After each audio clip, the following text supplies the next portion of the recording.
right. We've been remembering Pope Francis, who died on Easter Monday this morning at the age of 88. He was the first non-European head of the Roman Catholic Church in over 1,000 years, and I find that fascinating. And was one of the most popular popes in decades. He was elected to his post in 2013 and cast an image of humility during years of strain and change within his church and worldwide.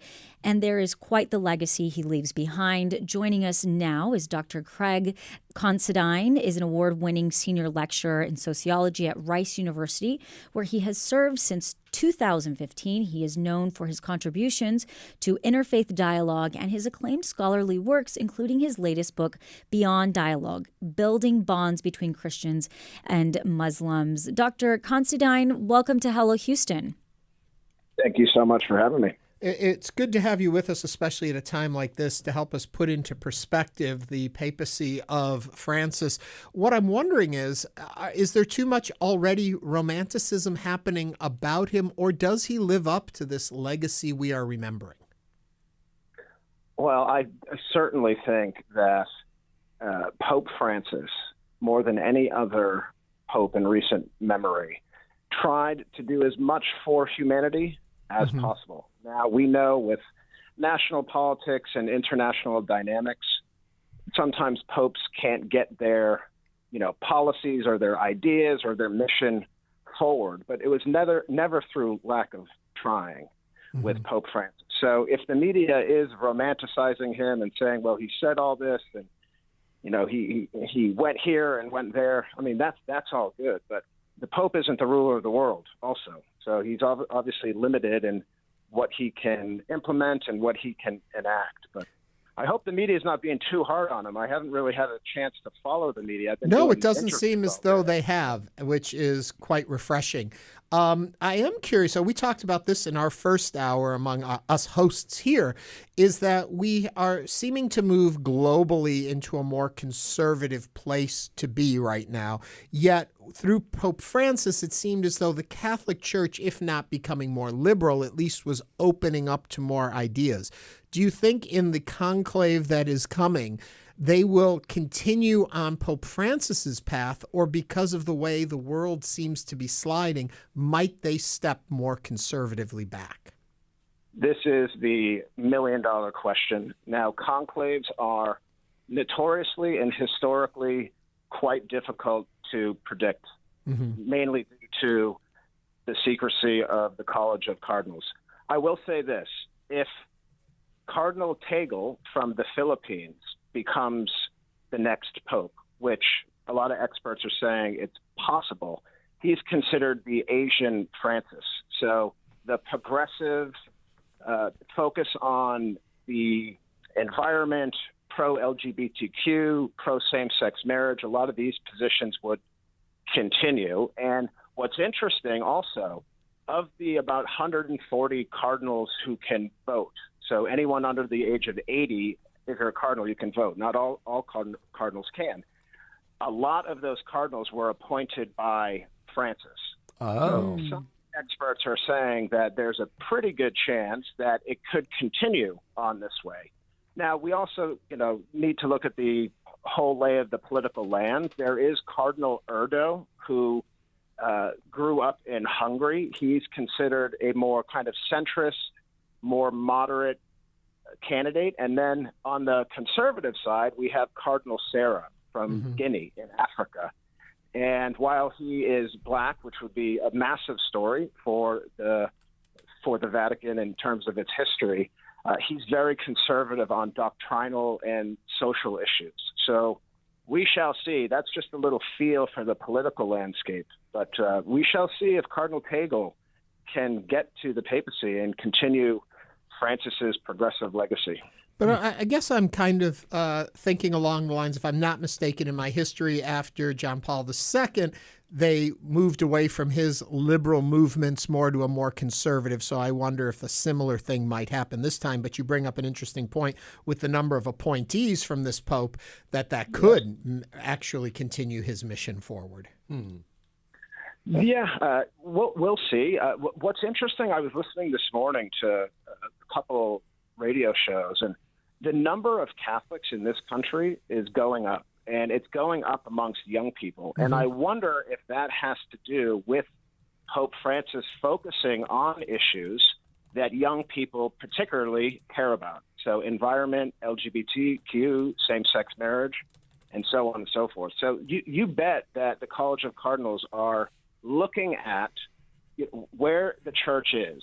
What do we need for the church to succeed, to excel? Should we be continuing on this path, this progressive path, which might be more appealing to the youth in the United States or not? So, again, these things are notoriously difficult to predict, but we shall find out soon enough. Do you think, sir, that there is any chance that women would ever enter the priesthood under the Catholic Church?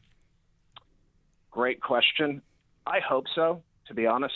I'm a married man myself, and I'm Catholic, and it's always really bothered me that even I can't serve as well because I'm married. I mean, I can only go so high as a deacon, but I think the Catholic Church, this might sound heretical to some, but we need the best Catholics in positions of leadership and power as possible, as many as possible. And if it's a woman or if it's a man or whatever it might be, that's what the church needs. We need the best and the brightest, and if that person happens to be a woman, great. Now, do I see things changing drastically here in the next couple of years? I think a lot of this will be determined by who the next pope is. If it's going to be Cardinal Sarah from Guinea, I think there's probably no chance. If it's Cardinal Tagle from the Philippines, again, the Asian Francis, the progressive, he might try, but he still might hit a bunch of walls along the way. Yeah. Over the next few days, we will be hearing a lot about the Conclave and about the College of Cardinals. Many people are familiar with the film Conclave and disregarding the ending of the film and the actual plot storyline within it. The process that we see in the film, how realistic is that? How true to life is it? It's pretty accurate, to be honest. I think the one thing that they didn't do is the private meetings that will be held soon between members of the College of Cardinals. So them meeting individually with one another, politicking, different alliances start forming. Mm-hmm. We didn't really see too much of that in the film. What we did see in the film is the run up to the actual conclave where they're all inside the Vatican. The doors are locked. That all happens. That's very real. With conclave, the voting procedure that was shown in the movie is 100% accurate, where there's literally paper ballots. The dean of the College of Cardinals calls on each cardinal to go drop their little piece of paper that they wrote their nominee on and drop it into the box, a little box, and it's all tallied right there. Mm-hmm. Also, Conclave, the movie, had the picture of or the video of the white smoke. So when the white smoke goes up, that's when the College from the Vatican, St. Peter's, that's when the College of Cardinals has elected their next leader. So pretty accurate, to be honest. So, Dr. Considine, you mentioned, how the potential successors coming up, but what will happen next? Is there usually a typical timeline of when the next pope will be announced? So, mourning is the number one priority. Correct. At this point in time. And then we do move to this private deliberative stage where the College of Cardinals are meeting independently. This is typically it goes for about 10 days. And then the conclave is then summoned typically 12, 15 days after, depending on how long the mourning is going to be. And then in regards to the actual voting, how long that's going to take, I mean, that can be one day, which is unlikely. It can be 3 days, which I believe was the case with Pope Francis, or it could be longer. For the sake of the church, I hope it's not too messy. I hope that they can reach a relatively smooth consensus soon so the church can move forward at a very critical time because it's quite divided at the moment. Mm-hmm. We want to remind you, you can join the conversation by giving us a call at 713-440-8870. We are remembering the life and legacy of the Pope. You know, I have to admit, this is Frank Billingsley, sir. I have to admit, I didn't see Conclave, but I bet there will be. I didn't either. I bet there will be a big download because Kevin, my husband, is Catholic. So I know a lot about this stuff, kind of, Right. through him. But I'm going to certainly get it on Netflix or wherever it is, and I bet there will be this week a big download of that movie. Definitely. Now, the other thing I think about is sainthood. Is this something that this is a conversation will be beginning about potentially making the Pope a saint? Good question. It's funny, he's named after St. Francis of Assisi, who did incredible work himself with Christian-Muslim relations. But the church has a whole formal process on how one can become sainted. And its primary objective in deliberating this is whether Pope Francis has been recorded or known to have potentially created a miracle or some type of divine intervention in someone's life.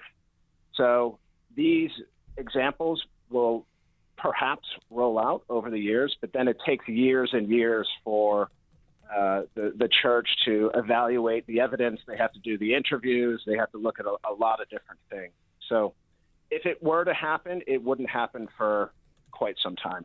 We've been talking an awful lot about the policy and the politics around it and all. I want to go back to the Pope before we run out of time a little bit and talk about what you see as the things that he will be remembered for in his legacy. So two primary things. Number one, concern for the periphery of humanity, the people on the periphery, the downtrodden, the impoverished,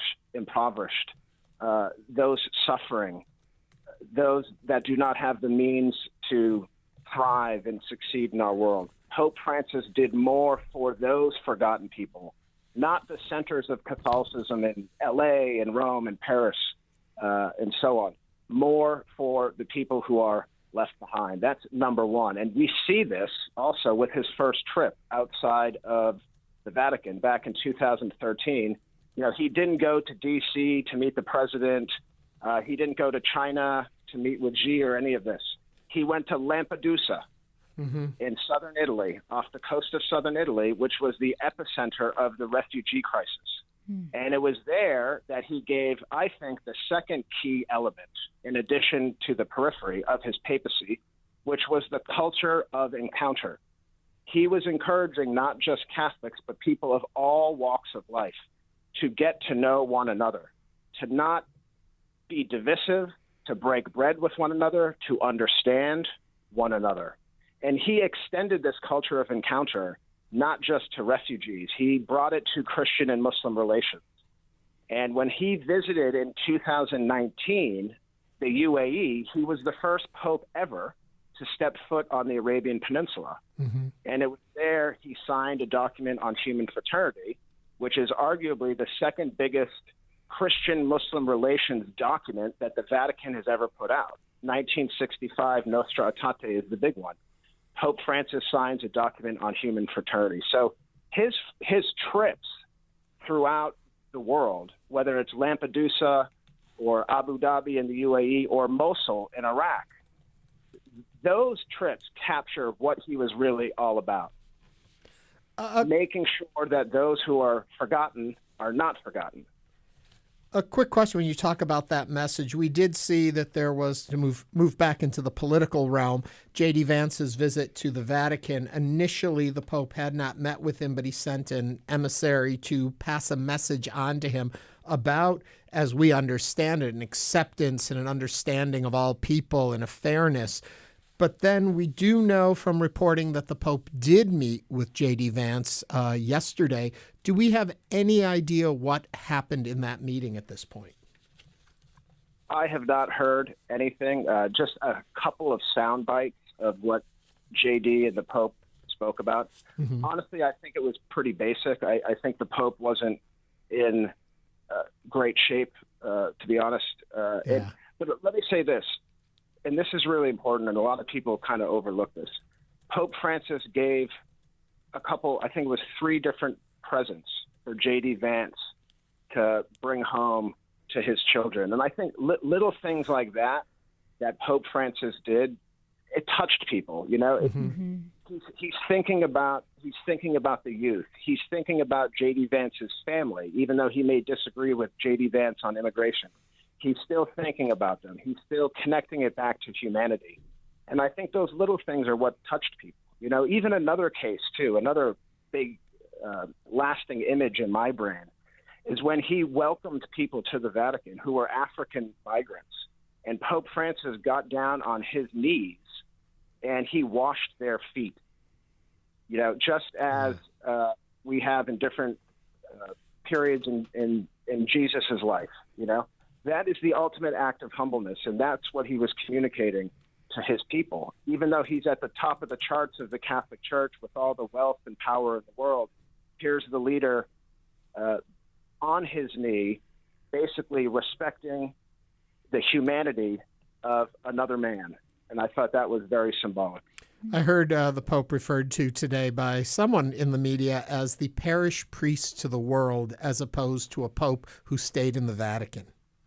That's exactly right. And this goes back to the periphery thing, Yeah. He wanted to bring that periphery, that local, everyday community or struggle, whatever you might want to call it, to the center of the church.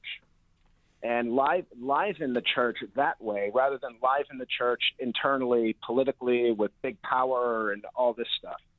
He was very humble, very, very humble, much more so than previous popes. And we shall see where the College of Cardinals goes here. Like I said, it's notoriously difficult to predict, but I hope, regardless of who gets in there, the culture of encounter continues, and care for those who are marginalized and on the periphery of society also continues.